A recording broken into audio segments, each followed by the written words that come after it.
How about when you're moving in to take a kill shot? That's an experience. It's an adrenaline rush. Oh, yeah. mean, it's everything around me. I can't hear anything. I'm just focused in on this one task.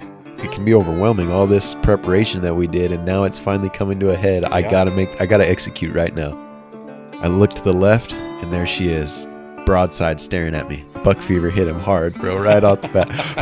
He starts fidgeting, the breathing, I could hear him. I'm like, calm down, bro, let's go, lock in. Bull just happened to walk up the ridge I was standing on, bugled, walked in on him, and shot him at 13 yards. You snuck up on him? I did. To 13 yards? So I'll break it down for you. Dude, this is please. A good story. Hello and welcome to the Harmonized Podcast, where we learn about the interconnectedness of the mind, body, and spirit. Today we're going to be talking about all things hunting, which I believe really embodies the mind, body, and spirit connection. And we're going to be talking about some hunting stories, as well as some hunting tactics and strategies, as well as my cousin's YouTube journey. And then we'll dive into how your mind, body, and spirit plays a role in hunting. Without further ado, Gaven Swinson. Welcome, brother. It's an honor. Thanks for having me on, Jared. I really appreciate it. Heck yeah, man. Well, me and Jared have known each other for a long time now, which has been a blessing. Grew up together, which is always fun. And both of our families kind of instilled hunting within the both of us. It's been a desire and fun activity that I've done pretty much my whole life. And with that, I decided I want to start filming hunts, which I don't know why I jumped into that, because you carry enough stuff as is and throwing camera gear on top of that. I don't know why I do it, but it's a heck of a lot of fun. And so really been getting into hunting here recently and filming videos for myself and my family, and just kind of turned into something more. So started to film hunts for big guys out of state, big film hunt guys, and some outfitters and guides as well. So it's been a lot of fun. Absolutely, man. And I've watched some of your videos. Your production is solid, bro. Well, I definitely got to ask some tips for that here later in the show, because I want to start filming a couple of my hunting videos or hunts as well. And I need some pointers, bro, because you got some solid production. Well, I appreciate that. It's a lot of work, but in the end, Yeah. having family members and stuff, be able to watch that, the people that can't make it, they get to see the story and be a part of it. So it's definitely a lot of fun to do. Absolutely. And then you can relive those moments in the later years, show your kids and whatnot, and share that moment and experience with them. So exactly. It's a beautiful thing. Beautiful thing. So you mentioned our parents got us into hunting since we were little. When did you first get into hunting? That pretty much since the time I can remember, honestly. I mean, before I was able to hunt, passing hunter safety and all of that good stuff, I was going on scouting trips and camping trips with my dad. Although I couldn't hunt, they were taking me out there and getting me time in the field and just letting me experience it. And I remember when I was a kid, just always wanting to go with my dad when he had hunting trips. And some of the ones I couldn't make, like the tough bow hunts, obviously a kid can't really tag along for those. But any of the hunts that I could make, I was always there. And when I was 8 years old, I think was when I passed hunter safety, if I remember right.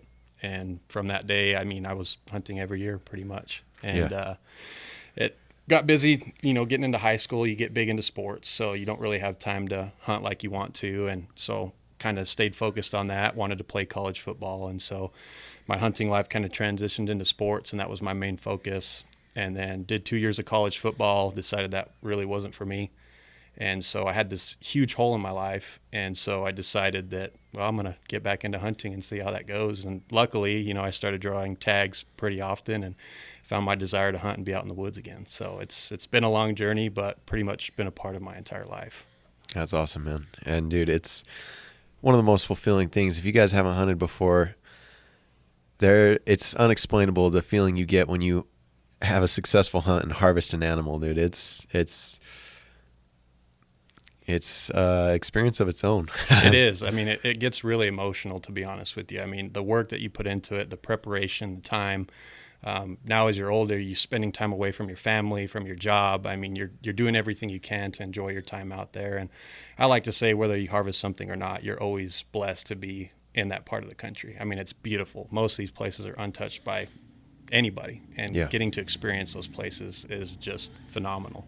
Absolutely. And for me, I have to get out there every so often just to cleanse the soul. All the craziness we deal with at work and society, Instagram, all this craziness. Then you get out in the nature and you can take a deep breath of fresh air. Oh, yeah.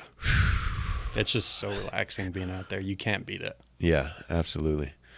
So let's talk about some of your recent hunting stories.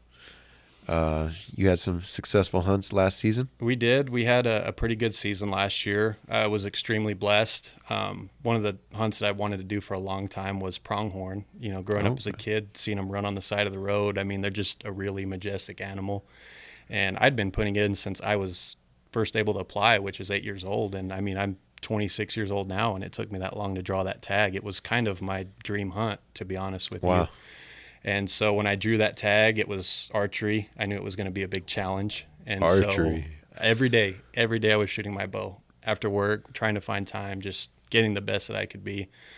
And we ended up going out there with some buddies that I hadn't seen in a while. And my dad made it out there, and we just kind of made it a fun trip for us and found success rather quickly. Was able to harvest my first antelope, which was phenomenal to me. I mean, I achieved a dream.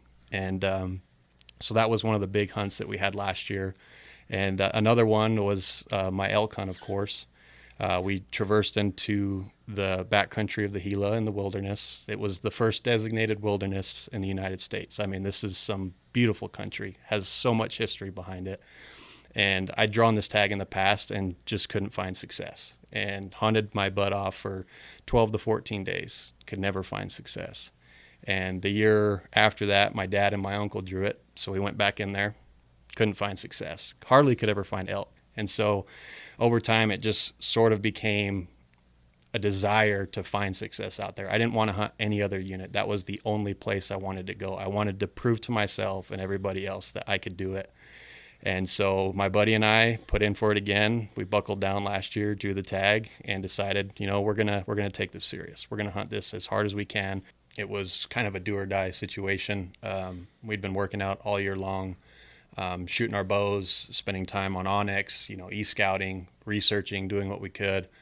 And by the time the hunt came around, we kind of had a good idea of what we wanted to do.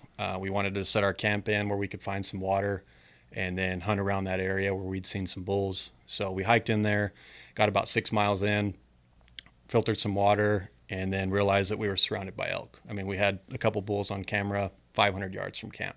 I mean, they were screaming, bugling, and we were just excited. I mean, it felt like everything was going to come together. And we got hit by a rainstorm opening day. The day after that, got stuck in our tents, couldn't really do much hunting. And so we came outside the tents kind of hopeful we were going to still be able to locate these bulls, and it just wasn't the case. We had some guides and outfitters move into our area. We were battling them with hunting pressure, trying to get to different spots. And so me and my buddy kind of sat down and realized, we can't really deal with these guys if we're all hunting the same area, so let's just go deeper. So at that point, we moved our camp another 4 miles from there and just kind of wandered into this valley, and it had a nice stream running through it. Realized we could filter water there. There was a timber patch on some flat ground we could camp in. So we kind of wandered into there, set up camp, and realized that we were surrounded by bulls all over again. I mean, they were screaming, talking. We heard 5 or 6 different bulls around us. And so we're like, all right, let's go. And had a couple bulls come in, really close range, didn't have shots. Angles weren't there, or they were behind brush, just couldn't get a shot, couldn't get it done. And we were feeling really frustrated. And so we decided we were going to spend some time around that area, try to find where they were bedding, work in on them. And I mean, we hiked miles the next day just trying to find where these bulls were at, and you just couldn't find it. You could find where they were walking, you could find where they were rubbing, you could find where they were feeding, but could not find where these bulls were bedded up. And so we were feeling pretty defeated. Our legs were tired. We were getting towards the end of the hunt, so we decided we were going to hunt back and sit in that valley, in that meadow in the evening, and then probably start hunting our way out to the truck because it was getting towards the end. And that night we were sitting there in the meadows feeling pretty disappointed, and lo and behold, a bull came right into the meadows, pulling a couple cows with them. And so we kind of watched him as he started feeding in, and he fed right in front of me at 50 yards, pulled back, and that was it. We finally punched our tag. Wow. So you didn't call this guy in. He just happened to be coming in. He did all the work for us. We just sat there and waited on him. Wow. I mean, it doesn't happen often, but what it does, I mean, you feel really lucky. Yeah. It was meant to be. Yeah. I mean, you work hard to put yourself in that situation, but everything usually folds in together when you put in that work. That's beautiful, man. And we were excited. I mean, cloud nine, we just got a bull down right before shooting light. So we're texting everybody. And that's when we came to the realization that we got to pack this bull out 10 miles. Now the fun begins. Yeah. So there's me and my best friend sitting there looking at this big elk thinking, how are we going to get him out of here? How many miles from the truck? Oh, we were 10 miles. Oh, any which Lord. way we could go about it. The rough way, the easy way, the intermediate way was 10 miles each way. So we were sitting there trying to find the best line. And so we just started cutting them up, got them hung up in a tree. It was cold up there at 10,000 feet. I mean, it was 30 degrees. We had frost on the ground in the evenings and mornings. And so he froze overnight. We deboned him the next morning, decided we were going to pack up camp, lay it under a log, and get the meat out of there because we didn't want it to spoil. So we probably had anywhere from 150 to 160 pounds a piece in our packs and just decided, let's go. And just started trucking out of there. Wow. It was rough. The first route we took, we went down a canyon thinking it would be a good idea, and ended up not being a good idea. Crossing logs, deadfall. I mean, it was a good place where you would break a leg, tear a knee. So then we tried to find another way out and went down an even worse canyon and just really had a hard time. And eventually got him out of there at dark, got him in the coolers, slept in the truck at the trailhead where it was 20 degrees. And we realized that we left our sleeping bags back at the camp. And luckily I had a puffy jacket on me and an extra bag in the truck. And so we bundled up and tried to sleep the best we could. But I mean, we just didn't sleep at all that night. Wow. Woke up in the morning, frost was covering the windshield. I mean, it was cold. And so we woke up, went back in for our gear, and made it out by about midday that day, and that hunt was over. So that sounds like a mission. It was rough work, I'm not gonna lie, but it was good because it kind of showed us what we're capable of. I mean, we always went into this hunt thinking you can't really do it unless you have horses or mules or pack goats, whatever you take back there. And so we're always limiting ourselves by how far we would get in, and we pretty much took it to the max on this hunt and found out we can actually push ourselves a little bit further. And thankfully, we drew that tag again this year. And so we're going to try to make it a little more interesting this year. Let's go. Hey, and actually, my son got that hunt this year as well. Yours is archery, I assume, in September. So we got rifle in October. So we are super pumped about that as well. Well, for some context for you guys, this unit, there's only one road in the entire unit. So most of the hunters are hunting off that road. So if you want to get into the real good action, you got to hike out into the wilderness, which is what you guys did. And this is the Gila Forest, which it's one of the most densely populated elk populations and some monster bulls. So, man, we are absolutely stoked for this hunt. And hopefully we can learn a little bit from you guys' story, man. What we're thinking about potentially hiking out there and camping as well. What are some essentials that you need for a backpacking trip like that? Honestly, you don't need much. And that's one of the crazy things that I say to most of my friends is there's a lot of stuff on the media out there on hunting influencers and YouTube podcasts. Is it nice to have the most, not expensive, but best gear out there? It is. I mean, but it's an investment. If you're doing this year after year, yes, it's nice to have that stuff. But when we first started doing this, I mean, my sleeping setup and camping setup was under $150. I mean, I went to Sportsman's and just got whatever I could get my hands on. Really, all you need to be successful out there is a good pair of boots, a backpack that can at least carry all of your stuff, and the mentality that I'm going to go out here and enjoy the suck, and have a good time. If you can do that, you're going to be successful. But I mean, as far as gear you actually need, I mean, you need a good tent that you're going to be comfortable in, good sleeping pad. You got to have good sleep back there. I mean, you could hunt 5 days, you can hunt 15 days. If you're not getting good sleep out there, you're not going to be able to hunt very long. And then, of course, a sleeping bag. I mean, you want to be warm in that kind of country. I mean, the weather can change a lot. September, we were dealing with freezing temperatures, which is pretty uncommon in the southern part of New Mexico. You move into October, I mean, you could get into some snow. Yeah. And so you always want to be prepared for the worst out there. It may suck to carry the extra gear or the extra pounds, but as long as you're prepared, you'll be more than fine. Okay. You mentioned filtering water, because carrying water is heavy. Carrying water is the worst. I mean, you need it. You need it to survive. But I try not to carry water as much as I can. I mean, 3-liter water bladder is all I'll ever carry. And when you're 10 miles in, you can't carry all that water in with you. Yeah.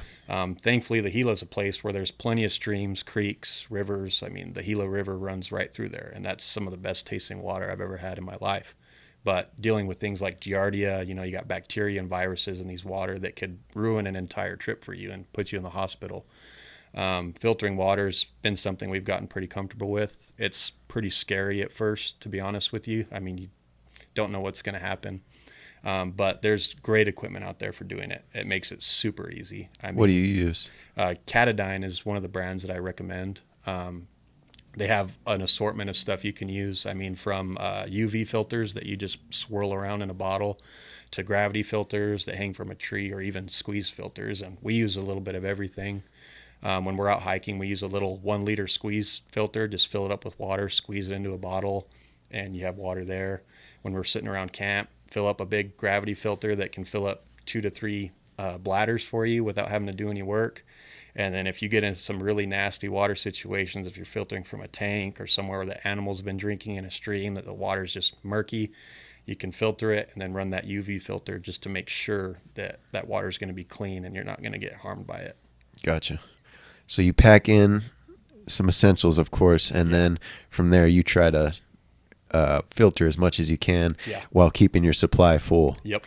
Because you never want to be stranded without water. And the best thing I can recommend is, we take water cells as well, 4-liter water cells, and you can hook a bladder hose up to these, but they're really light to carry because they compact down to almost nothing and they hardly weigh anything at all. So we'll take a couple of these extra water cells to hang in camp. That way we can filter a bunch of water at one time, one night, and then have enough water to last us a couple days without having to continuously filter. Just saves the body a little bit. Gotcha. Yeah, these are things I wasn't thinking about. Appreciate that. Yeah, no, I don't think my son's ready for this. It's rough. It's a rough place to be, but you don't have to get far off the road to find success. In the past, we've hunted it off the road, and my family especially, they've harvested some nice elk in there, deer and elk. I've hunted it off the road in the past before and have found a lot of opportunities to fill a tag, and it just didn't work out for me with the bow. You can find success. You just deal with more aspects that can put your hunt in another direction, whether it's other hunters, pressure from guides and outfitters. I mean, there's just a lot more going on around the roads. You don't necessarily have to do it, but it's fun to go back there, but you don't have to. Yeah. I mean, we camped there not too long ago, and elk came right through the camp. There wasn't any bulls, but they're there. Yeah. They're there. So, yeah, we'll see. We'll see what's going down. I mean, I will probably need some help around that time, so I'm trying to convince my dad to go with us, because just me and my son out there, that would be a little risky. I mean, if I twist an ankle or something, it could get dicey. Yeah, it can get interesting very fast out there. Yeah. So, yeah, definitely got to dial in the training a little before that, make sure the legs and stamina are on pace and ready for that, but I am looking forward to it. While we're talking about elk, what are some of your go-to tactics and strategies for elk hunting? So I think what separates us in New Mexico a little bit from everybody else is our rut is a little bit different. You can go on YouTube and watch some of the best hunters on camera go out there and hunt, and most of them have the same thing to say. It's really hard to call elk in New Mexico. And I don't necessarily think that's because they're call shy. I don't think it's because they get pressured so much. I just think our rut dates are a little different compared to some of the states up north. For example, during the bow hunts, you may get some bugling activity, occasionally call some bulls in, but you'll see more often than not that it doesn't work. They get call shy and they'll disappear on you.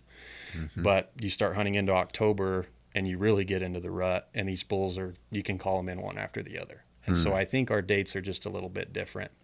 And so because of that, during the bow hunts, we've kind of moved towards just an ambush strategy. We try to keep our profile as low as possible. We don't want to be seen or heard.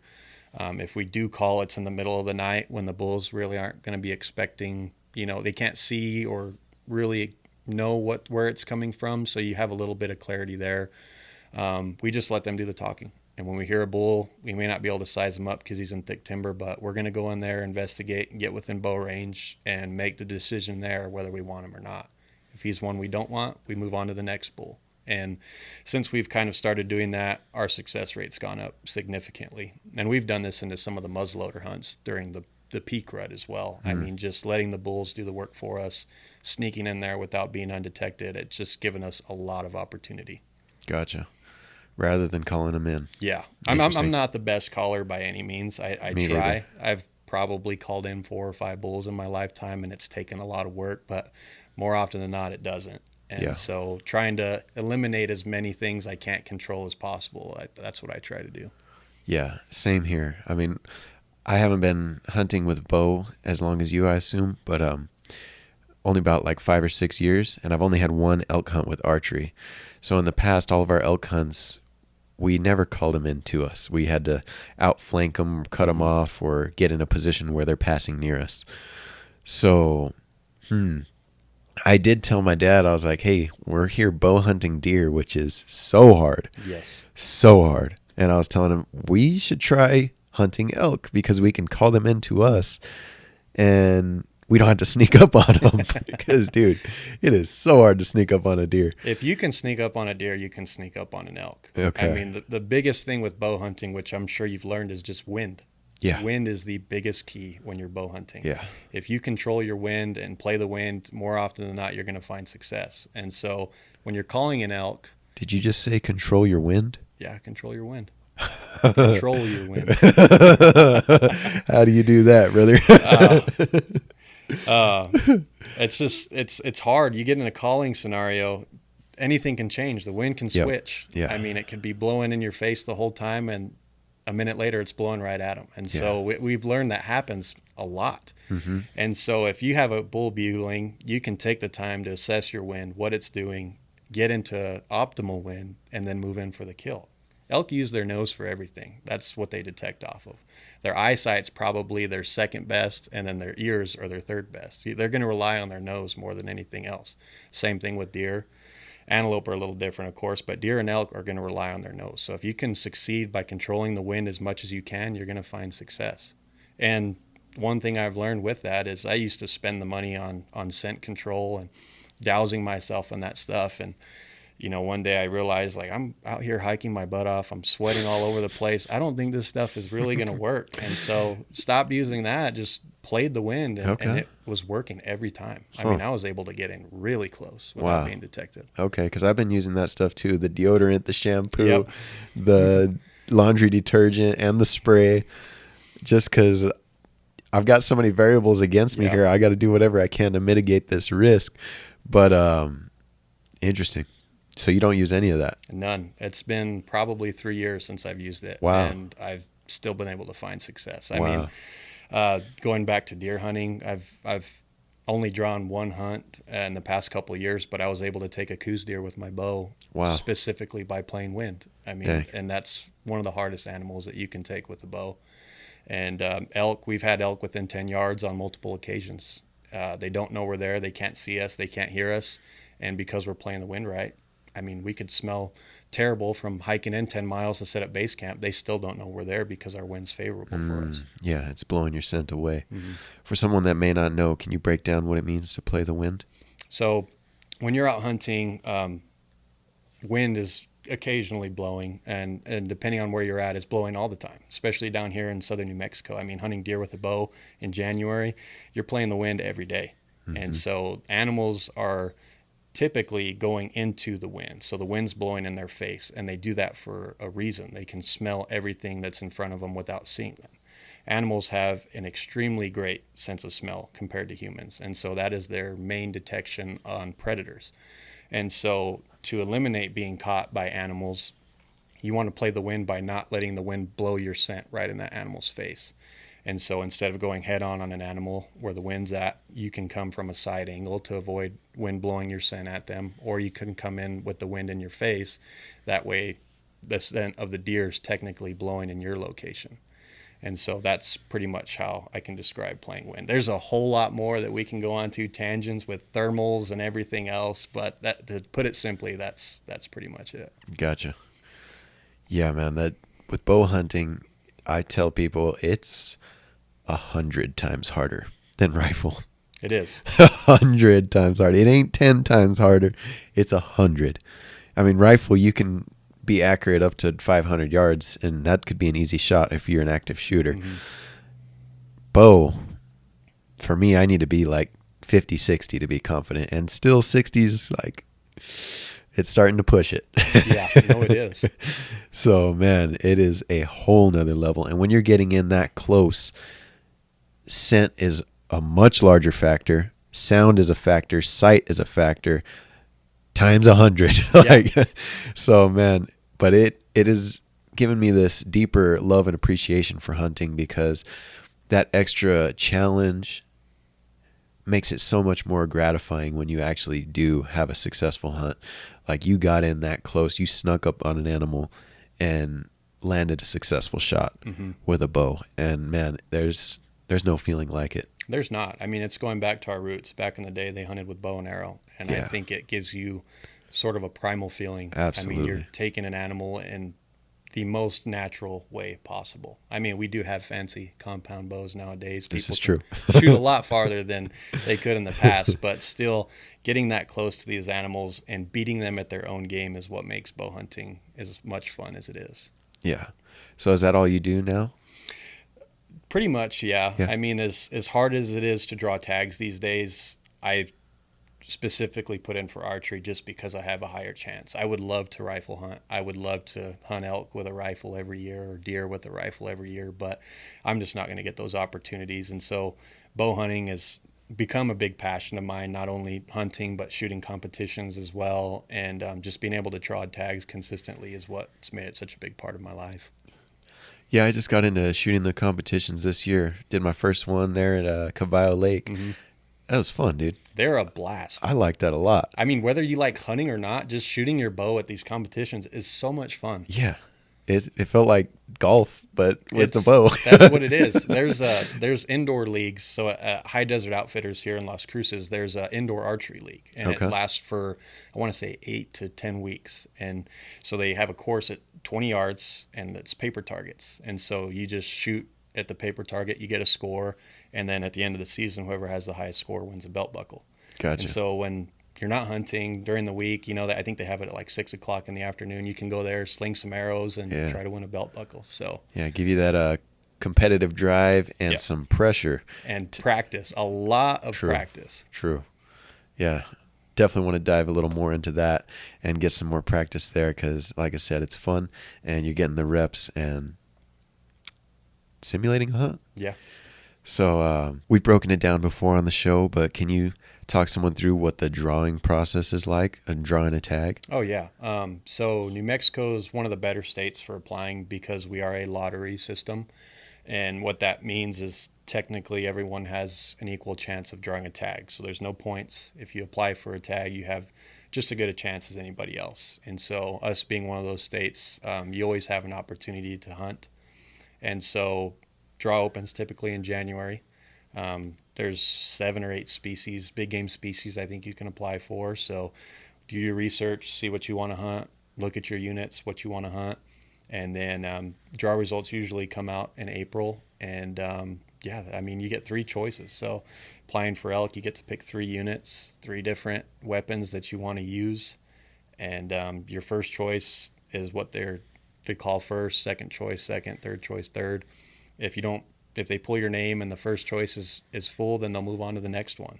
And if that one's full, they'll move on to the final one. If that one's full, well, sadly, you don't draw the tag unless you're on call, which I've yet to get a call when that happens. But it's a good system. I think it gives everyone an equal opportunity compared to these states with point systems. There's some states like Arizona or Colorado for some of these prime units. I mean, you could wait 20 to 25 years before you draw that rifle deer tag.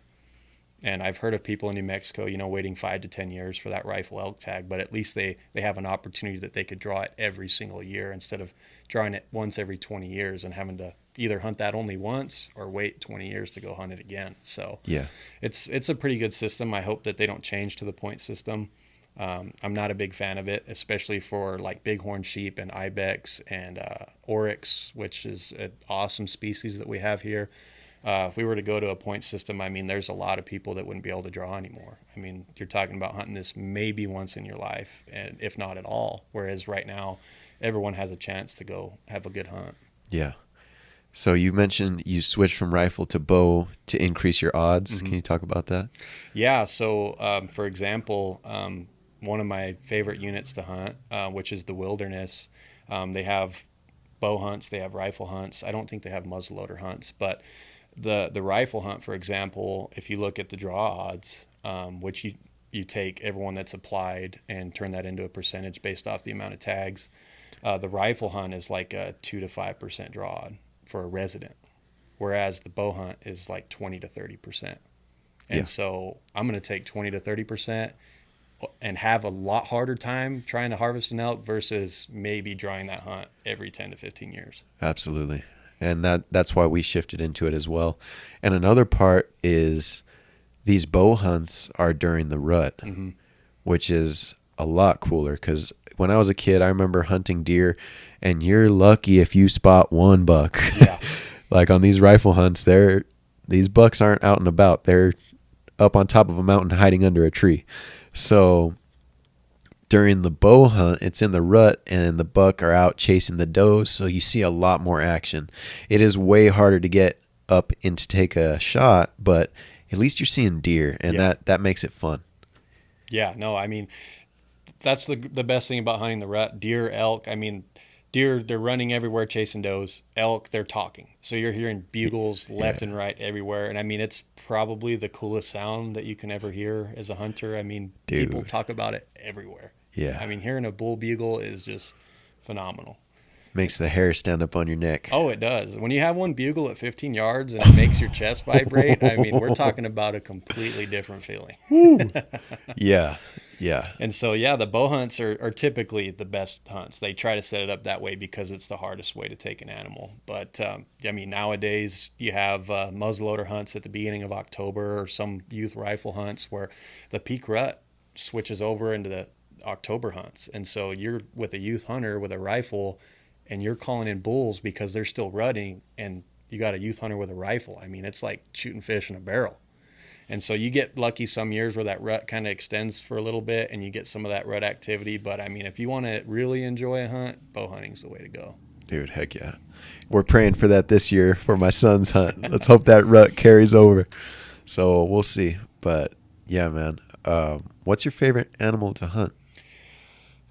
Elk, probably. Okay. Just because I've done it so much. I mean, I've really found a passion for patterning these animals, figuring out what they do and trying to beat them at their own game. Oryx is a ton of fun. It's very comparable to antelope hunting. You're just hunting them up in the open prairie, throwing some spot and stalks, glassing them up from long ranges. I mean, they're pretty similar. It's just a cool animal to hunt. We just got one a couple weeks ago. Yeah. My coworker and I. It was cool, man. Some of the best meat there is. Man, my cousin gave me some oryx meat last year. His wife didn't let him cook it because she said it stunk up the kitchen. I said, brother, I will take anything you're willing to give me. Yeah, you got blessed on that exchange. Bro, he filled up my freezer. Yeah, that's nice. That doesn't happen very often. No, the best meat. I think it's better than beef. I mean, it is, honestly. Dude.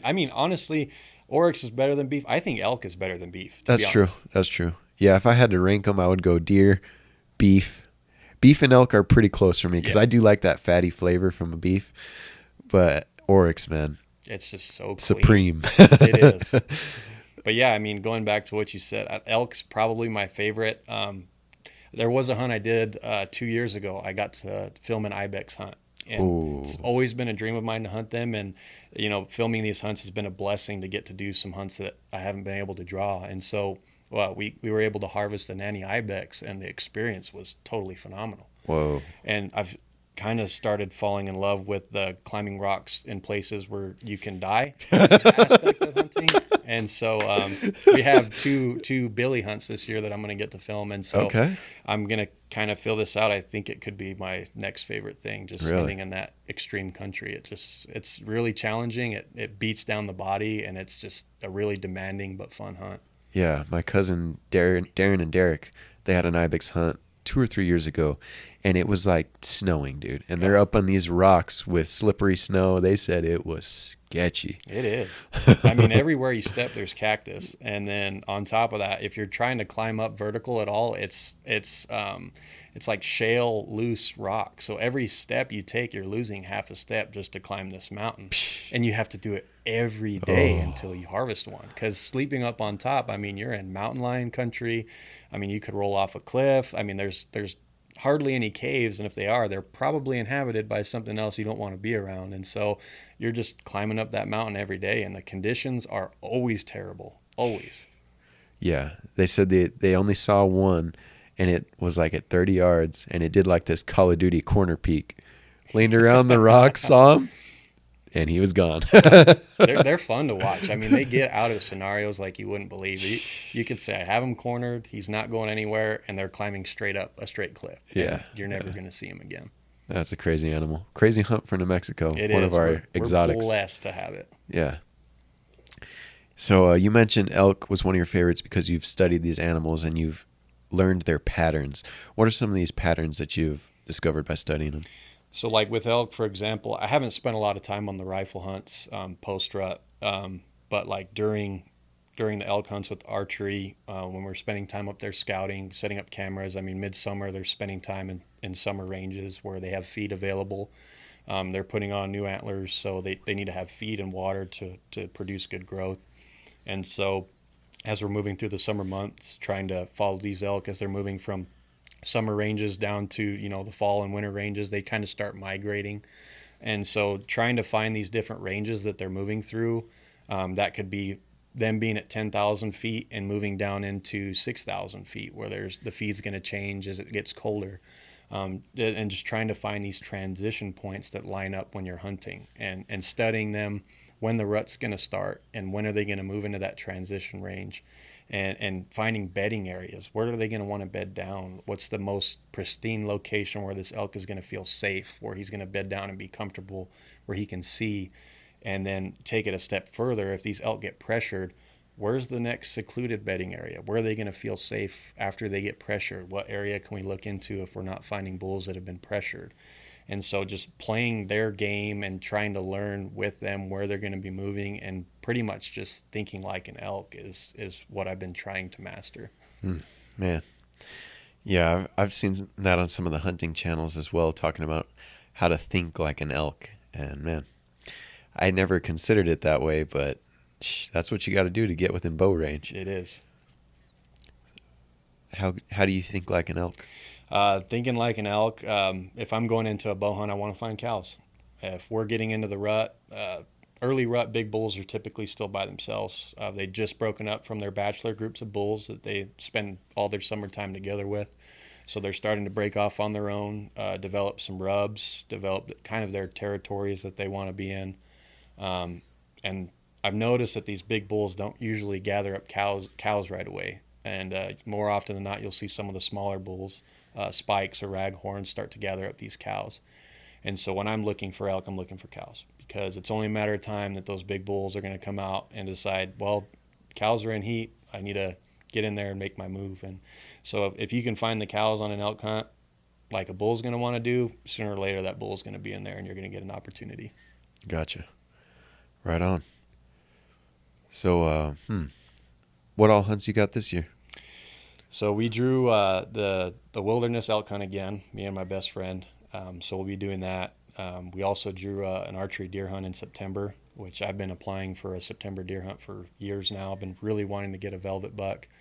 And then what unit is that? That's in Unit 24. Where's that at? So that's over by Silver City, Lake Roberts, Gotcha. All that country. It borders the wilderness and all Okay. that country over there. So pretty similar stuff, just a little bit different unit. Okay. And then October, I drew a Barbary sheep tag with a rifle. Nice. And then the wife drew a muzzleloader elk hunt. So Heck other yeah. than all the other hunts that we have to film, we're going to have a pretty good year this year, I think. That's awesome. That's awesome. Gotta love when you actually draw some tags. Yeah. You know, it's a blessing in disguise. Going back to the draw, one thing that I've tried to do now is find success in areas where it's hard to find it, looking for low harvest success rates.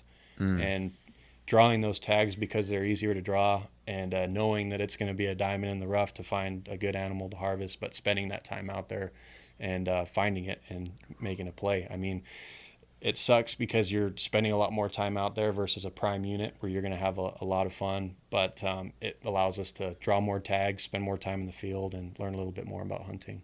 Awesome. How about when you're moving in to take a kill shot? Oh, that's an experience. It's an adrenaline rush. Oh, yeah. mean, there's nothing like it on earth. I don't know how it is for you, but like for me, I get bad tunnel vision. I mean, it's like everything around me, I can't hear anything. I'm just focused in on this one task, and that's all I think about. It's the only thing going on, and it feels like I can't hear anything. I mean, it's just white noise the whole time. But when I'm moving in for the play, typically I know this animal's in a position where I can kill that animal. And I mean, he's in a place where I know I can kill him. I'm not just making a move for no reason. These are planned moves that I've set aside ahead of time.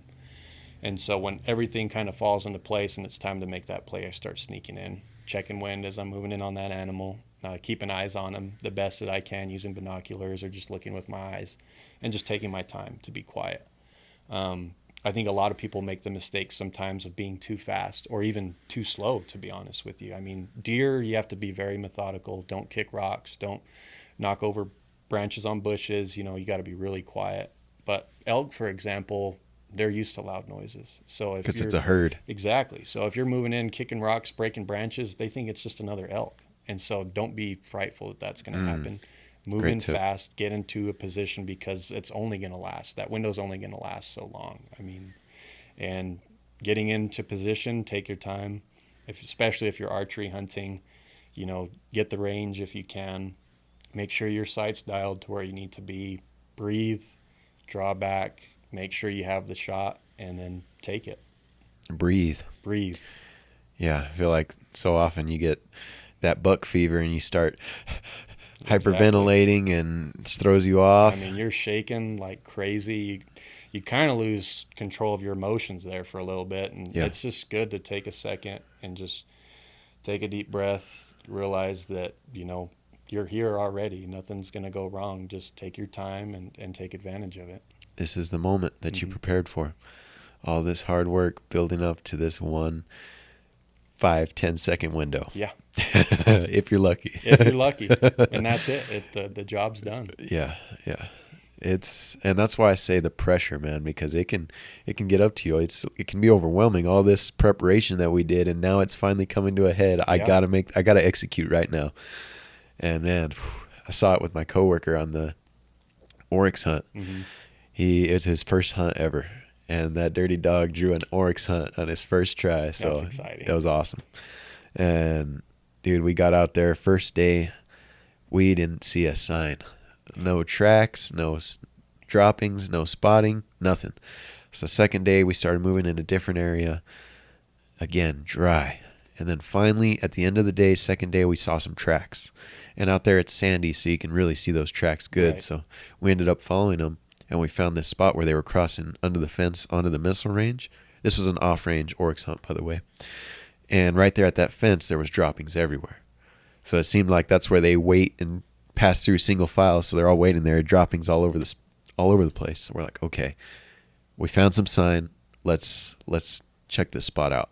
So the next morning, we woke up super early, got out there, right when the sun was rising, and right where we parked the Can-Am, we spotted 2 right off the bat. But they had already seen us, so they booked it to the range. So like, dang. So we started walking down the road. 2 more spotted us again, booked it to the range, and then we kept moving, found a little hill where we could glass from, saw 2 more that were on the range. So we're like, man, we were too late. So The next day, my coworker went with two of my other coworkers, and they set up a trail cam at that spot. And I was like, all right, cool.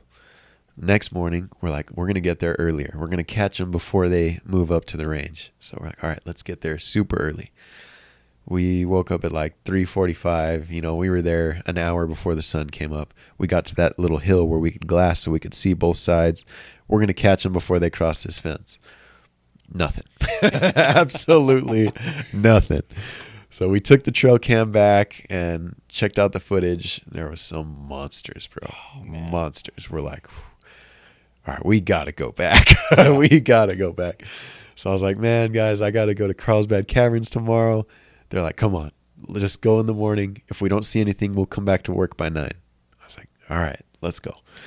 So we get out there, same thing, saw nothing, bro. Oh, man. We're like, what? So then my coworker's like, let's just go check the end of this road, and then we'll go back to work. So we go, we pull over, he spots him way out in the distance on some BLM. We're like, all right, we got to go get him now.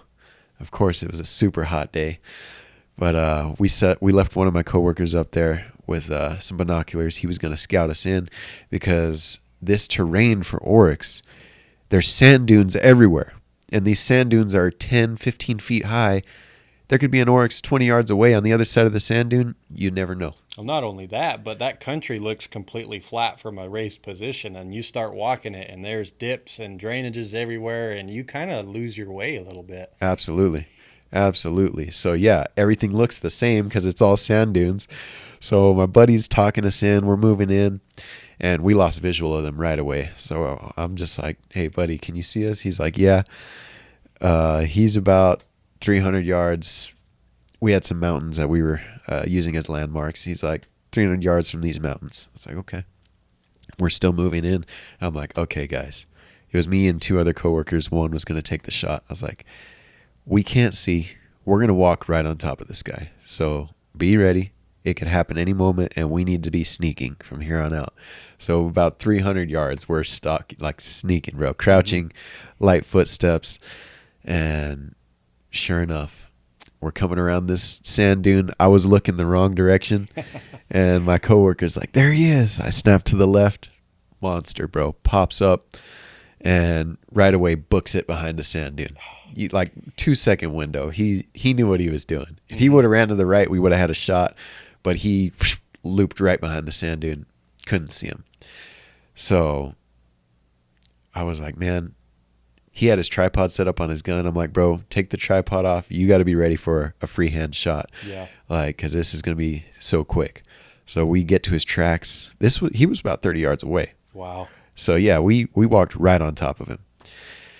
So I was like, man, we could go after him, but we don't know how far he ran. He could have gone 100 yards. He could have gone a mile. So texted my buddy who was still up top with the binoculars. I was like, hey, Miguel, do you see anything else? He's like, yeah, I see 2 or 3 more about 300 yards from you guys. I was like, okay. So I was like, let's get some elevation so we can see where we're at because, man, sand dunes everywhere. Yeah. So we start climbing this little hill. I look to the left, and there she is, broadside staring at me. I was like, oh, crap. I told my coworker, I'm like, come on, bring the tripod. Let's go right now. So he's moving over. I was like, you see her? He's like, yeah. And then buck fever hit him hard, bro, right off the bat. He starts fidgeting, the breathing. I could hear him. I'm like, calm down, bro. Let's go. Lock in. And I didn't even have time to range him. I'm like 300 yards, bro. So he set his scope. He's there getting ready. Couldn't see through the scope. He's like, I can't see it. So then he gets right up on it. Click. On safety. Oh, man. And then she starts moving. I'm like, no. Thankfully, she stopped again, broadside. And I was like, all right, take the shot, bro, whenever you're ready. Smoked her. Nice. She spun around 2 times and dropped. Wow. Which is unusual for an Oryx. Yeah, it is. So I was like, wow, you must have nailed her good. But since he couldn't find it in the scope because his adrenaline was pumping so much, he had his eye right up on the scope and whacked him in the forehead. He's all bleeding. I'm like, we'll worry about that later. Put another shot down there. But man, it was an awesome hunt. That's a heck of a first hunt to take someone on. That sounds Dude, like it was a good experience. It was, man. We had to work for it, and he saw, like, you can have some dry days where you see nothing. Yeah. And then each day we got closer and closer. So that was cool. You could see, like, the progression.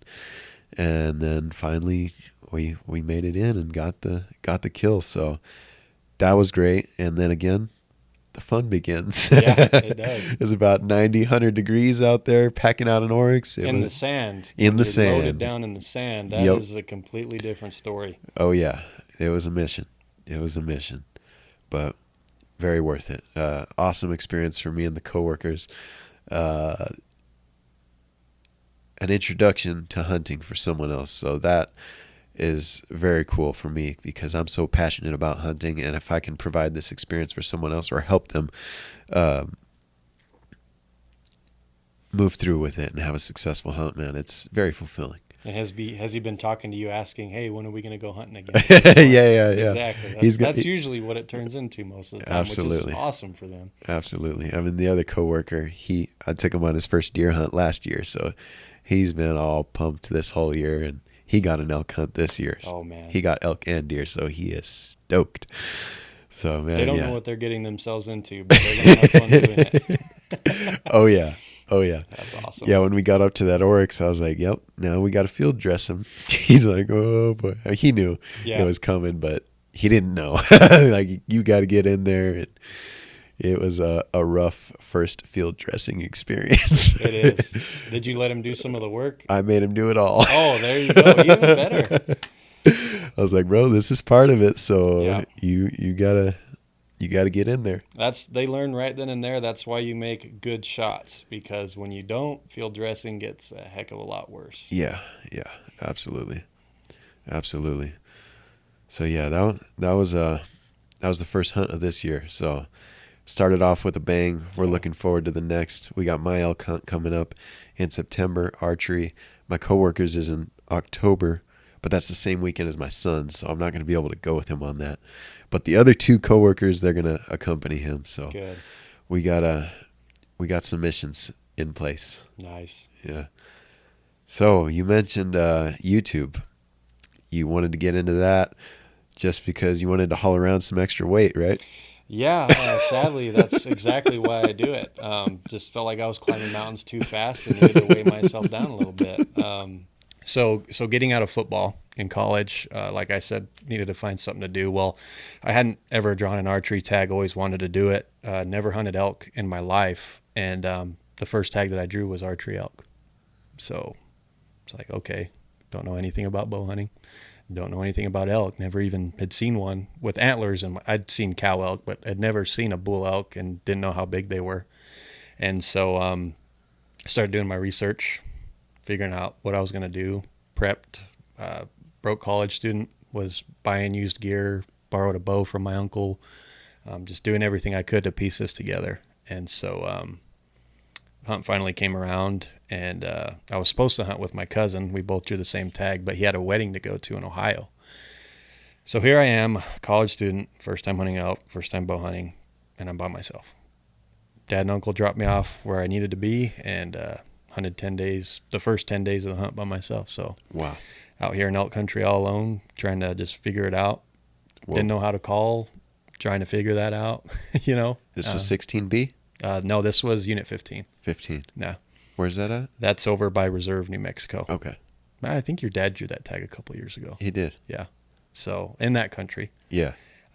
They dropped me off down some back road that went way into some nasty country, only accessible by a four-wheeler. I mean, it was rough country, but we knew there was sign.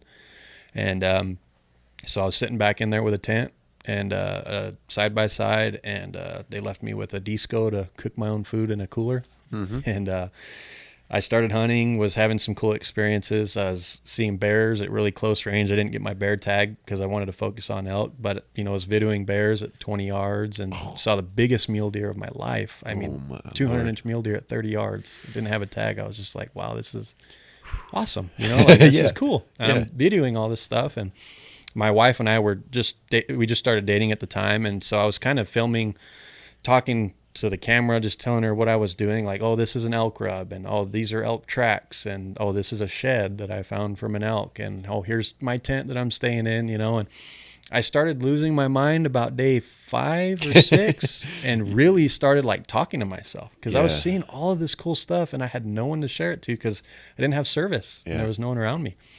And so I just kind of started documenting what I was doing, and I went on stalks and was filming elk that I couldn't get close enough to with my camera, and so I could show people when I got back home. Is this on your phone camera? Yeah, my phone camera. And like I would go on a stalk and just record and put my phone in my pocket just so it could get the audio at least. And finally day 10 rolled by. I still hadn't gotten a bull. I'd gotten close. I was getting better at what I was doing, but my cousin and my dad and them finally came back, and we killed a bull.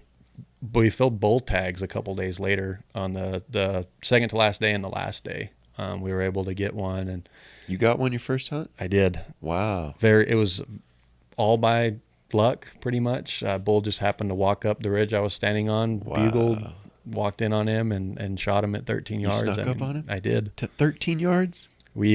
So I'll break it down for you. Dude, this is a please. good story. So I'd gotten pretty close to some elk. I mean, when I say close, like 100 yards was as close as I could get. And at that time, I was not comfortable flinging an arrow to 100 yards at all. And on an elk, anytime, I would never shoot one at 100 yards. And so my dad and uncle, the first morning they came back, we climbed up a ridge, and we had a 300-inch 5x5, which you don't see many of those, come into 15 yards of us, bugle in our face, and we couldn't shoot them because there was nothing but juniper brush in front of us. And so the mornings we were hunting hard, but the evenings there was no activity, no bugling, no nothing. I mean, it's 90 degrees the first 2 weeks of September. It was just dead. And so we're like, well, we're going to sit water, and they're going to come in because they're thirsty, and if one comes in, we'll shoot it. So we found 2 tanks that were a mile apart. My cousin sat at this tank. I would drive halfway and then walk to the other one, and the game plan was, one of us shoots, we'll walk to the side-by-side, wait till dark, and then go help the other person. That way we don't screw each other up. So I'm sitting there just reading a book, bored out of my mind because I can't sit still. Out of the corner of my eye, I see an elk coming. I'm like, okay. See him come a little closer. I'm like, that's a nice bull. I mean, we're talking like 370, 380, 7x7. I mean, big freaking elk. Nice bull. And so I'm like, oh, it's game time. So I dip down in my blind, draw my bow back sideways. I already know where he's going, have it ranged. So I'm getting ready to stand up and take the shot. And all of a sudden, all these, beef cattle just come running, busting through the tank, and elk is gone. Sit down, getting towards the end of the hunt, just really frustrated. Like, why would they do that? So I'm sitting there looking around, kicking rocks, and I look over to my left and I see my cousin. I'm like, he's walked right through the tank, pushed all the cattle, and then he starts shaking his arms up in the air like this. Oh. I'm like, oh, he got one. So I let all the anger go away, stand up. I'm like, well, let's go find him. And so we drive over to where he shot and started following the blood trail. About 100 yards, saw a huge puddle of blood, looked like a lung shot. And so we knew that he was going to go down, but we didn't want to push him just in case. It was cool at night. We knew we could let him stay overnight. So we drove out to camp to go get his dad and my dad, came back in the next morning, and I just said, well, you guys can start cleaning them up. We're going to try to go hunt because it's the last day, see if we can get something done before we leave. And so me and my dad climb up this ridge, and I mean, we're seeing elk, but they're like a mile this way, 1,000 yards that way, crossing 2 or 3 canyons. I mean, they're just way too far, and we got to go back and help them. So we start throwing some calls on the top. Lo and behold, a bull bugles on the bottom. Like, okay. And it's hard to call a bull from the bottom to the top of a ridge. Well, we wait 10, 15 minutes, throw another bugle. He's halfway up the ridge. Like, okay. Throw another call. He's at the top of the ridge. And at this point, I can see him walking through the trees. I'm like, okay, there he is. All bugles? All bugles. No cow calls? A little bit of cow calls, but he was responding a little bit to the bugles more than the cow calls. Gotcha. And I can't see his antlers. I don't know how big he is. I just know bull. He's coming. So I look at my dad. I'm like, I'm going to go. So I dropped my pack and just grabbed my bow and bino harness and just started walking. And I was watching him through the trees, just kind of sneaking and following where he was going. And that worked for probably half a mile. And then I couldn't see him anymore. Didn't know where he went. And so I stepped into this clearing and I see this tree just shaking like 10 yards to my left. And I'm like, oh, there he is. He's feeding on that tree, a sage tree. And it's like a perfect circular clearing surrounded by juniper trees. And he can't see me, but I can see his antlers sticking up above the juniper trees. So I'm like looking for a shot, can't find one. So I get down on my knees and there's 2 juniper trunks that are like a triangle. And I look between them and all I see are his vitals. Know he's a bull because I saw the tips of his rack, but I didn't know how big he was.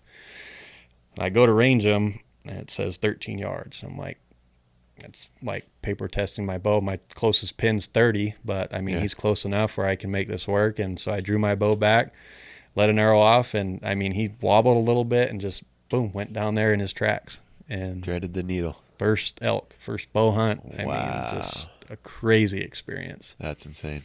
And we made a lot of fun out of it. We let him sit there, took a couple pictures, went back to go help them finish up their bull. And so I walk up, I'm like, hey guys, there's something wrong with my bow. They're like, oh, what's wrong? I'm like, I'm missing an arrow. And you could see, like, they were like, oh no, because we had to go get another bull out of there.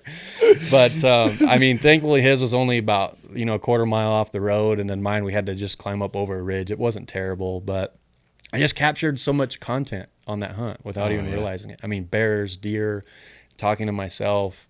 And that was the only hunt I pretty much had that year. And so I got back into town and I called my buddy and I was like, hey, I kind of filmed my hunt a little bit. I'm thinking about filming like all my hunts from now on. Would you be interested in doing this with me? And so, yeah, sure, let's do it.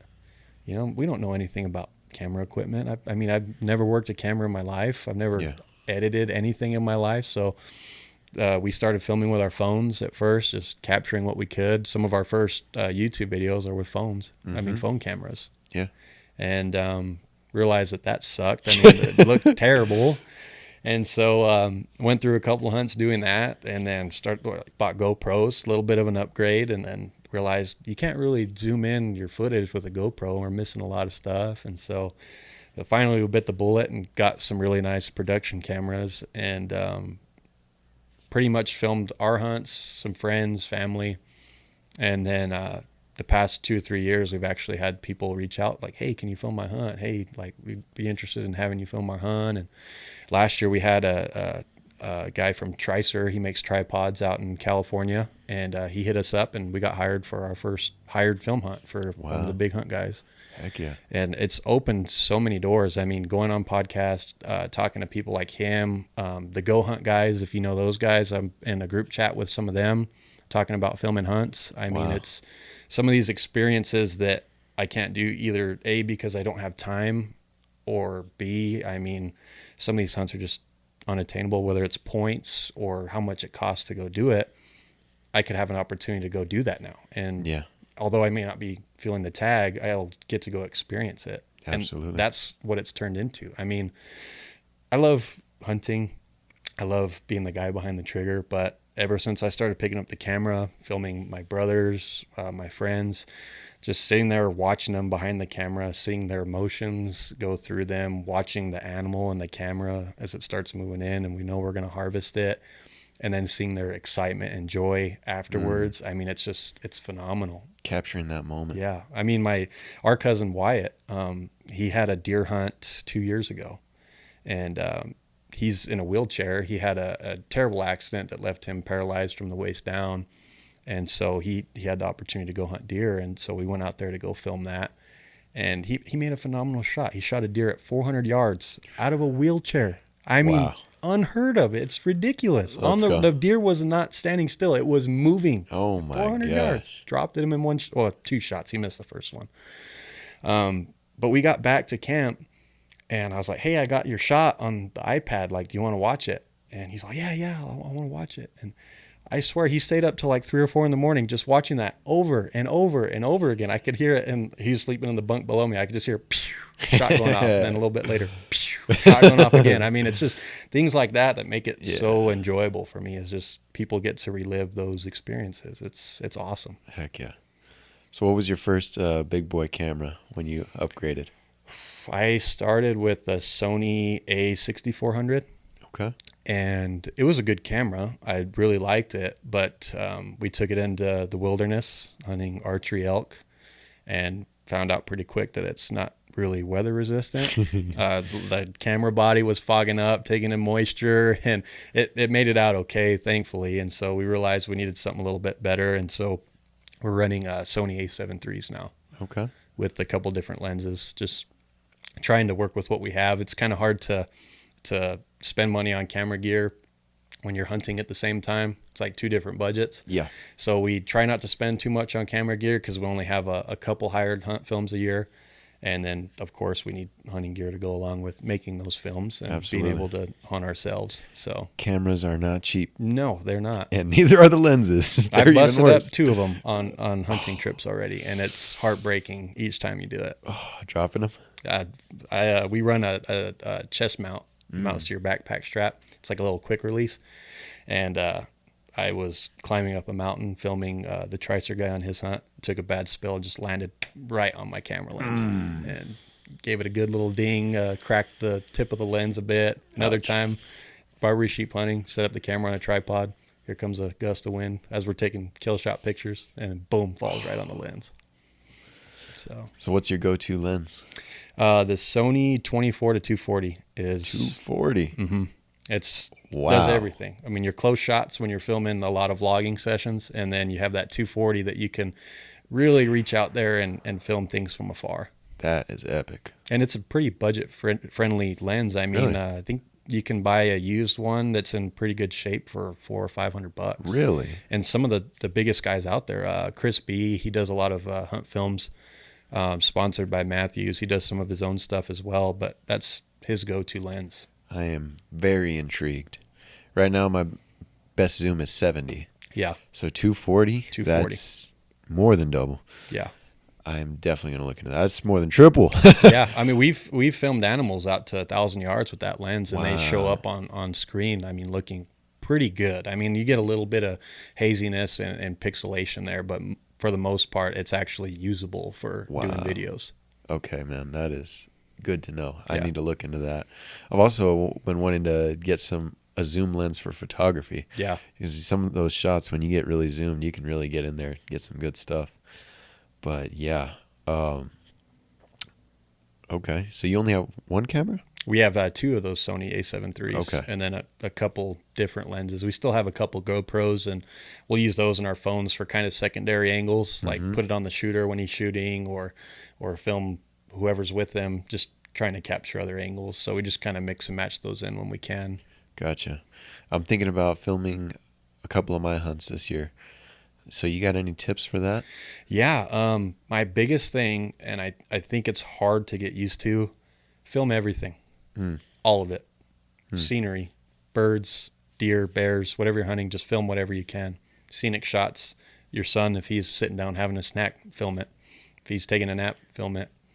You know, just try to capture as much stuff as you can, because when you do make a video, go back and do it, you'll look and have all this awesome footage that you didn't think you needed at the time or didn't think was relevant to the story, but you can bring all of that stuff together and just create an awesome story with all that content. And Awesome. we had a bad time about not doing that at first. We tried to just capture the cool stuff, and then you go to throw a video together and it's like, well, I can't really tell a story if I'm missing a day or two here that I didn't see anything. You know what I mean? For sure. And capture the little rough things. parts, the rough parts, the Okay. sucky days where you're not seeing anything. Talk about it, because no one really does. I mean, a lot of these guys, they kind of just, it's like a highlight reel, you know, and you miss out on the true suck of the hunt, which is the actual hunt itself. That's you know part what I mean? of it. Some of the most important parts. I mean, Yeah.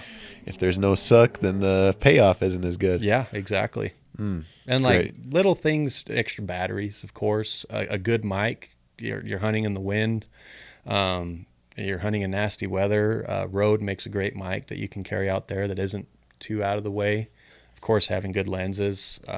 The backpack strap's nice to have, because like for us, when we're filming with family members and our friends, we're not just filming the hunt, we're kind of guiding at the same time. We're helping them hunt, calling, glassing, and helping them. Like my brother, had to help him get his muzzleloader ready while I'm trying to film. So any way you can help yourself while you're doing that, especially with your son, you know, So that's hands free. Yeah, setting yourself up for success in any way you can while still being able to capture the hunt is crucial. Gotcha. Is that a GoPro? It's well the holster, it's a Peak Designs holster, and so you can mount your camera directly to Any that camera. and any camera, as long as you have the typical base, which I think Okay. is the Arca base. Or they make a base for it, but it goes on your tripod already, so it has dual functionality. You can Sweet. set it up here on your shoulder or down lower on the strap out of the way. Nice. Use a GoPro if you want to, put in your bino harness and capture it that way if you have to. Or what we've started doing is just leaving the camera on a tripod all the time. That way, I saw that in one of your videos. drop it, you know? Your buddy was carrying the tripod with the camera. Yeah, you're gonna miss content if you're not ready. So just True. have it ready, drop it, and just film. Nice. So when it's your hunt, how do you manage that? Because I imagine whenever you're filming someone else's hunt, it's you and your buddy, you're getting two angles easy. How do you manage it when it's your hunt? There was a hunt I filmed solo that was really hard to do. Yeah. I mean, I don't know if I'd ever would do it again. Really? I might have to do it a couple times this year just because, you know, friends are having kids, busy with work, have a lot of hunts this year. That's just, and it's not terrible. You're really just vlogging the whole time, but I was Barbary sheep hunting, and I got set up on a sheep, and here I am setting up the GoPro, getting the spotting scope with the digiscope ready, setting up the cameras on it. And like all this time, I could have just laid down and taken the shot. It's just taking that extra time. And the first shot I missed. I thought I accounted for wind enough, and I didn't. And so I missed. And then I went to take the second shot, said, I don't want to deal with the cameras, took the second shot, and then, you know, missed the footage, which isn't a big deal, but just things like that. It just makes it tough. And You can't lock in and focus on the shot. Yeah. You got so many other. There's extra just so movement. many things going on at one time. You really only get one opportunity at doing it. I mean, if you're bow hunting, good luck. I mean, how are you going to film and draw your bow back at the same time? I mean, it's just hard to do. That's when the GoPros come in handy. You have a GoPro mount on your bow? No, I don't. I'm really bad about dropping my bow after I shoot. But just the follow through motion. And so it'd be kind of hard for me to break that. And so like my deer hunt this year, I'm probably going to go solo. Isn't that good for him? Yeah, it is good for him, but not good for camera. Not good at all for camera. So I've been experimenting, trying to find a way to mount it on my bino harness so it's angled and I can still kind of capture it. Because running a head camera for me, I can't do it. It drives me crazy. I gotcha. But most of the other time, I have my buddy who films me when he can, and then we have another guy in our group as well. When he can make it out there, he'll film for us. And so if I don't have one of them available to film, it's just pretty much up to myself at that point. That's clutch. Yeah. So are you running your cameras on manual? When we can, yeah. So when we have you time and your to set buddies up, all learned how to we set watched the settings? We took YouTube college courses, as I like to call them, and learned how to run cameras. YouTube University. And it's hard when you have time to set it up. Manual's the best. I mean, the footage comes out amazing. Yeah. But the problem is like when you're hunting elk in the thick timber, lighting's changing so much. You're moving, trying to stalk an animal. When we get into those scenarios, we're flipping to auto and just try not to miss footage. Because it's auto everything. Okay. Except we'll control like our ISO and our f-stop and all that stuff and our shutter speed. But as far as like the camera changing white balance, we'll let it just auto white balance because we don't have time to be adjusting that shot. For sure. And then like low light conditions, you can't run auto in low light conditions because the camera just doesn't make up for it at all. So then we're running back manual low light. My elk hunt last year, we were in a low light situation. Couldn't move because the elk was walking in right at us, so we couldn't really mess with the camera. So it looks like it's pitch black outside. And then he changes the settings after the shot, and you can see it's still light out. So you miss stuff like that occasionally, which sucks, but it's all fun. It's part of it. Yeah. Learning experience. I mean, these things are crazy devices. And so much to learn about them. Yeah, there's so many weird functions on them. Yeah. And then you hit a button sometimes and you don't know what you did, and you're sitting there trying to go through it, trying to get it back. Yeah. Yeah. It's a love-hate relationship. Yeah. So what do you do for low light situations? Just crank up your ISO? Yeah, we crank up the ISO, and then the f-stop does help with that as well. We try to, I think you turn it up to try to help with that situation. And so we'll get it as close as we can, but so that's the problem with those zoom lenses is the f-stop doesn't go low enough to bring in as much light as possible. And so we've been running like a 18 to 135 lens. We have the 24 to 240, I think a 20 to 70.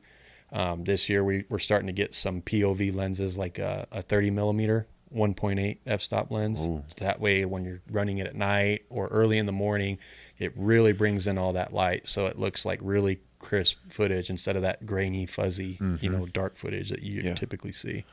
Gotcha. Yeah, these are 50 millimeter prime lenses with goes down to 1.8. Yeah.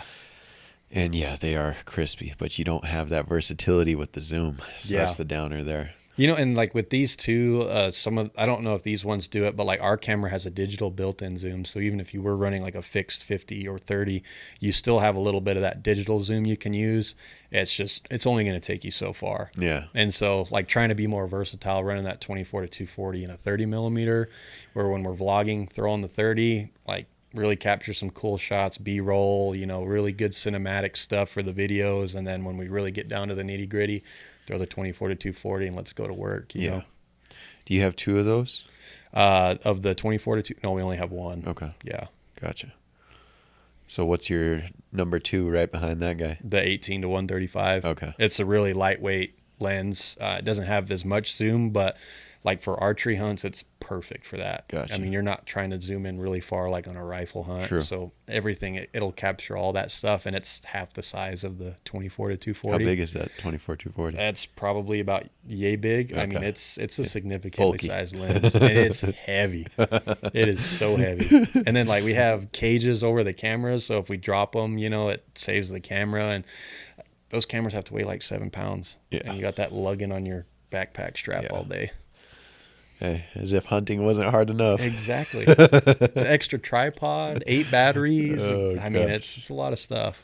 How many SD cards you lugging around? We run 2 of the, I think they're terabytes we run. Because the A7 III takes 2 SD cards. Oh. And you can designate one for video and one for photography, or kind of customize it, but we pretty much just have the extra one there as an extra. So once we fill up the other one, we'll swap it. Awesome. And then start recording on Why'd the other you pick that camera?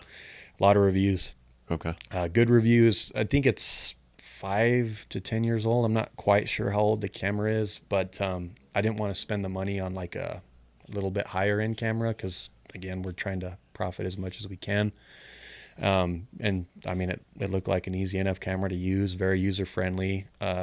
Read a lot of reviews, said it was great for video. A lot of diversity with the lenses. I mean, instead of using a regular camcorder, and most of the hunting guys in the industry were running that until some of these newer ones came out. And so I just figured it's a good place to start and really learn how to use and run a camera. Gotcha. Now, how about the creative aspect of visualizing these cinematic shots? I mean, I seen one, you got a camera stuck to your truck on the side, getting the wheel and stuff. I was like, oh, that is sick. Was that like a suction cup?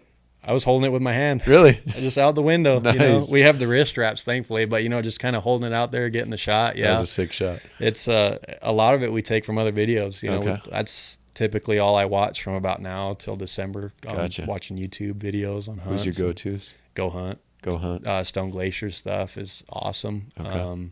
The hunting public makes some pretty cool videos. Tricer's just started getting into it. Some of the videos he's made himself are pretty good. And so I watch these guys kind of pull some ideas on cool shots to implement, editing styles, how to tell a story. Go Hunt does a phenomenal job about telling a story. I think they're probably the best at making hunting videos that are actually entertaining to watch. I'm going to have to check that out. And so just pulling different aspects is how we've learned to capture some of these cool shots. And then the other part of the time, you're just bored, trying to find something to do because you're not seeing animals or you're tired and you're like, well, this would be cool, and stick a camera out the truck door as you're driving. Yeah. That's something cool. like that, That's true. It gives you something to do on those boring days. It does. Because, I mean, that is one of the untold truths is sometimes it can be boring. It really can be. Even though you're out in the beautiful nature enjoying life, I mean, it sucks when you don't see anything. Yeah. And it's funny too, like on our elk hunt last year, I think we were back there for 11 days. Like towards day 7 or 8, you kind of start getting delirious, Yeah. it gets really funny. And when you're capturing those moments on camera and then you go back and you're editing your videos and you're like, oh my gosh, what were we doing back there? You know what I mean? Like, we were losing our minds. So it's fun. Yeah. Dude, that's crazy. Your first hunt, you're out there 10 days solo. What, have you seen the show Alone? Yeah. Did it feel like that? Yeah, it actually, because that was before the show, but after seeing the show, I was like, I could probably do that. You know, I would be talking to myself a lot, but I think I could do it, you know? Yeah. It's crazy how much just that quietness plays on your mind. Yeah. Like if you're working alone at your house, you got busy noise. Always some background noise. Not too bad, you know? When you're out there and it's just dead silence. Occasional out eagle, birds chirping, but really it's pretty much just dead quiet. You kind of start in your mind going crazy a little bit. Yeah. Early on, I mentioned how hunting really embodies the mind, body, and spirit connection. How have you seen that through your hunts? I mean, for the mind, like you said, you're getting away from work, from the noise of life. I mean, technology, social media these days, work emails, phone calls. If you're in a rough spot in your life, just stepping out in nature and enjoying God's beauty, being one of his creations, and just taking a break, relaxing, and kind of just whiting everything out and forgetting about it while you're out there. I think it's just good for the mind, you know, whether you're hunting or just someone that likes to enjoy the outdoors. I mean, the beauty out there, the calmness, and just how quiet it is out there is so good for you mentally. I mean, just being out there can take you from when you're in your low spot back up to normal again. You know what I mean? Absolutely. How about the physical portion? The physicality is there. I mean, it doesn't matter what you do. When I got back into it, I mean, I took a break from football a little bit. I was a little out of shape. Started climbing those mountains, and I was like, this is not good, you know? Felt a little out of shape, a little heavy. And so now it's kind of changed my life a little bit. Started working out every day. Just really taking account of what I'm eating, just trying to take care of my body. And it's morphed into something more. I mean, March, I did the Baton Death March Marathon with my buddy just to get ready for hunting season. So, awesome. Well, let's do it just to get in shape. But it's a good way to kick off, you know, our workouts for the year. And so we did the marathon in March. I've been working out twice a day now, sometimes 3 times a day, shooting my bow, you know, and looking to sign up for like triathlons and other marathons just to kind of keep it rolling. Because, you know, getting out there, being in shape, you feel great. I mean, you wake up every day, if you're back there 10 miles, you don't wake up every day like, oh man, I'm sore, my body hurts, my feet hurt. You wake up every day like, I feel good. Let's go have a good day of hunting, you know, and you just get after it. Yeah. And you get to enjoy it more. I think you don't enjoy the mountains as much when you're out of shape. If you are in shape and at least can climb over a couple mountains, see the country, get in there a little bit off the road, it's so much more enjoyable. Absolutely. And that's another one of the reasons why I also immerse myself in the physical lifestyle, maintaining it, workouts, diet, all that, is because all my favorite hobbies are so much more enjoyable when you're in shape. Yeah. Jiu-jitsu, hunting, snowboarding, all of these things, man. If you're getting exhausted after one round or one mountain, you're going to be miserable. Oh, exactly. It's good for the home life too. I mean, there was times it was hard for me to get up in the morning. I was tired, staying up late, felt like terrible all the time, waking up just feeling groggy. And even being at work, just getting that midday, you know, slump, tired. And, you know, since I've been working out, it's completely changed my life, not just because I like hunting, but just for myself. I just feel like I'm in such a better spot now. Absolutely. More energy, more mental clarity, more focus, more drive, just all that stuff. It adds up, man. It does. And those little wins, doing the workouts on the days where you don't feel like it, they add up. Each little thing, they compound, and it starts building towards what eventually leads to your successful hunt. Mm-hmm. Yeah, man, it's so important. And I think people are starting to wake up to it and realize how important it is to maintain your body and mind. Yeah. Well, one that I think is overlooked is the spirit. I think it's often neglected. I mean, definitely some people, but it's like, we know we need to exercise our mind. We know we need to exercise our body, but what about the spirit, man? Yeah. And how has that been for you, your spiritual connection out hunting? So that's a big one that I've kind of found recently. Me and my wife going to church every day on Sundays, and kind of felt bad going out there hunting, like not going to church. I'm like, I'm out here, I'm not going to church with my wife. Kind of felt bad, and, reading through some scripture and stuff, and like that's God's creation. And now I kind of see that like that's my church. I'm out there enjoying God's creation, connecting with him, enjoying what he's created for us. And honestly, thinking of it that way, whether you're hunting or not, even just out there hiking, I mean, just having that mentality that was created for you to enjoy has just made it that much more spiritual for me. I mean, it ties directly in. I mean, men are caretakers of the land and animals. I mean, you're out there doing what you're supposed to do. Absolutely. That's beautiful, man. Very well put.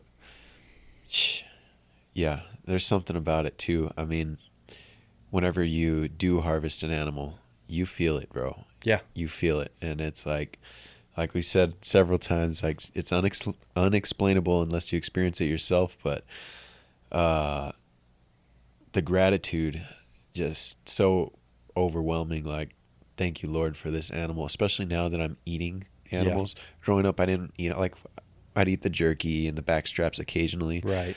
But now that I've fully dove into this healthy lifestyle, game meat is largely my protein source. Yeah. So I get this animal. This is going to provide my meals for the rest of the year for me and my family. So that deep connection, man, it feels spiritual. It like does. God gifted this to me.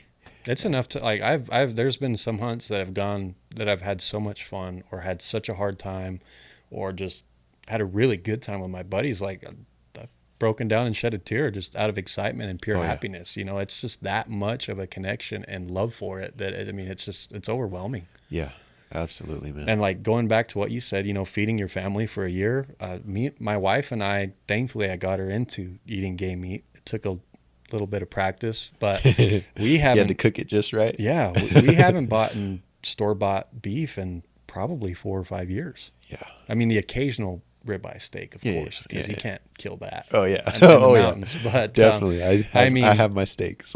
we're eating nothing but game meat, everything. I mean, sometimes you get a mule deer that tastes a little funky. Well, we're gonna turn that into sausage or something. But for the most part, that's all we've been eating, and it's been so good for our body to the point that I have friends that call me or text me like, hey, can I come pick some up? Because it's completely changed their body and their diet. I mean, in the past, eating red meat before has been terrible for them. And now they're able to eat it and enjoy it again. So not only am I providing for myself, but, some friends and family members as well. Absolutely. And you talk about the differences between grain-fed cattle versus grass-fed.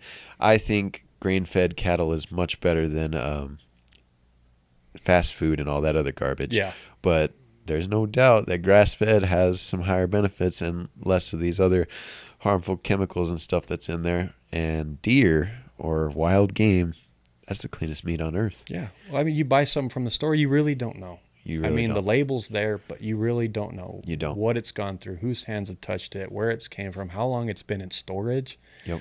Whereas animal you harvest or the animal I harvest, I shot that animal, I cleaned it perfectly, I gave it to a butcher that I trust, or I did it myself. You know exactly what that animal's gone through, and it's perfectly clean. Yeah.